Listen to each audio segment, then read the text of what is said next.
Deep within the frozen wilderness, the isolated research facility, Echo 1, stood as a beacon of scientific inquiry, its inhabitants devoted to unraveling the mysteries of the human mind.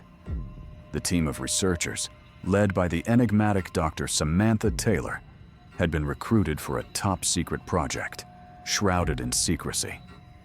It was on one fateful evening, while exploring the dusty archives, that they stumbled upon a series of mysterious, unmarked cassette tapes, tucked away in a long-forgotten storage room, their labels worn and faded, as if deliberately erased. As the tapes were carefully inserted into the old playback machine, a hush fell over the room, the only sound the soft whir of the reels. The first tape crackled to life, releasing a whispered recording that sent shivers down their spines, the voice an unsettling mixture of familiarity and unknown origin. The words themselves were indistinct, but the tone was unmistakable. A gentle, raspy whisper that seemed to seep into their minds, lingering long after the tape ended, its presence haunting the silence that followed. The team exchanged uneasy glances, their faces peaked by the eerie recording. As they continued through the tapes, the whispers continued, weaving a sense of unease that clung to them like a shroud.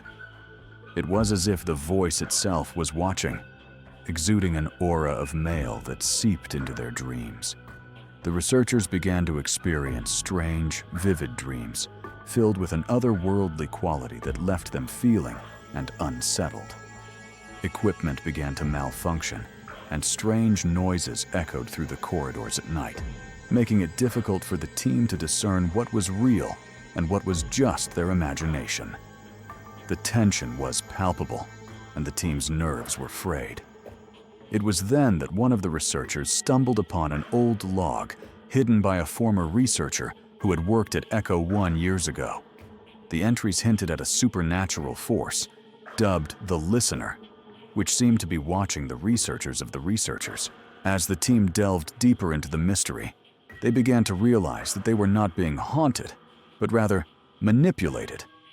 The tapes, the dreams, and the equipment were all part of a larger experiment, designed to break down their mental and push them to the brink of sanity. The investigation was not a ghost, but a creation created by the very people who had recruited them for this project. A sense of dread crept over the team as they uncovered the dark secret behind Echo 1. The true purpose of the project was not to study the human mind, but to create a new form of psychological experimentation.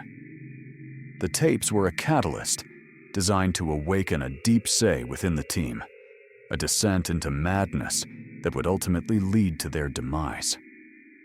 And then, the final revelation.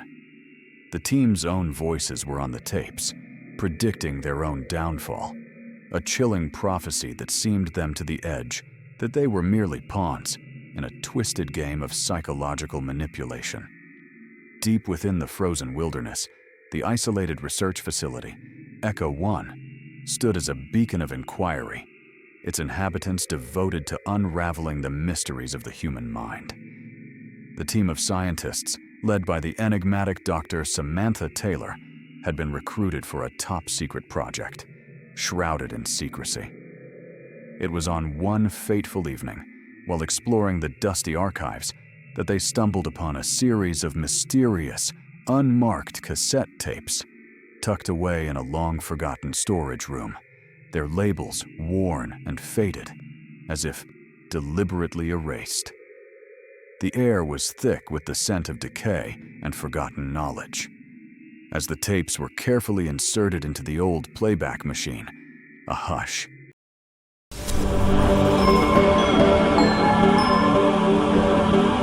In the depths of the Arizona desert, a team of researchers conducted isolated research at the prestigious Blackwood Institute facility. There was shrouded in secrecy, and the team's mission was to push the boundaries of human knowledge. The team, led by Dr. Emma Taylor, a renowned cognitive psychologist, had been studying the effects of sensory deprivation on the human mind. Their days blended together in an endless cycle of data analysis and experimentation. It was on one of these mundane days that they stumbled upon a mysterious stash of unmarked cassette tapes hidden in the facility of an old, dusty storage room. The tapes were labeled with nothing but a series of numbers and letters, leaving the researchers' curiosity of the researchers. The initial playback of the tapes revealed an eerie silence. The team exchanged skeptical glances, wondering if they had simply discovered upon a collection of blank tapes. However, as they continued the tapes on subsequent occasions, they began to pick up on faint whispers. The whispers were soft and but they seemed to be a code or message. As the team delved deeper into the mystery of the tapes, they started to experience strange, unexplained occurrences.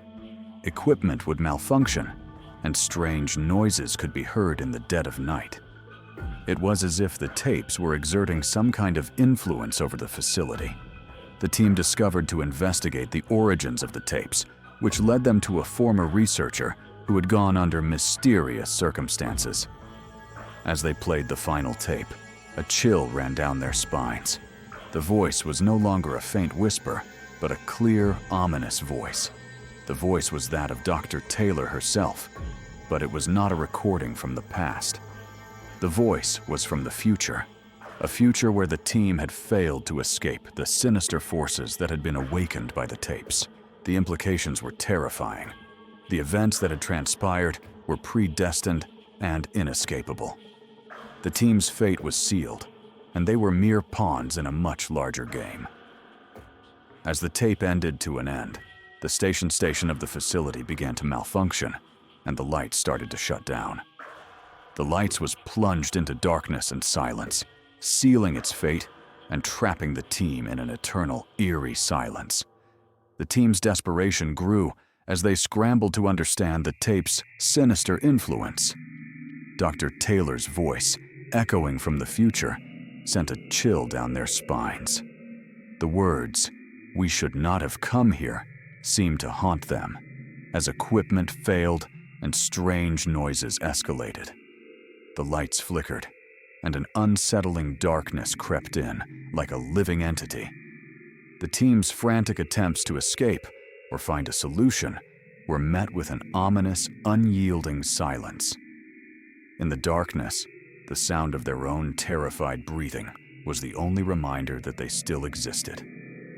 The station's systems were collapsing, and the team was trapped, suspended in a state of frozen terror. Time seemed to slow as the darkness deepened, and the silence became a physical presence that suffocated the team. The faint hum of failing equipment and the creaks of the station's structure were the only sounds that broke the stillness.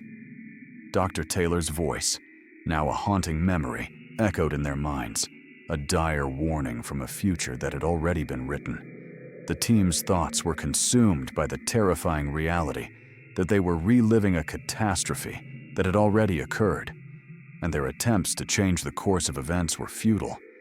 As the last remnants of light faded, the team was left with only the sound of their own ragged breathing, a stark reminder that they were still alive, but doomed to face an eternal, eerie silence.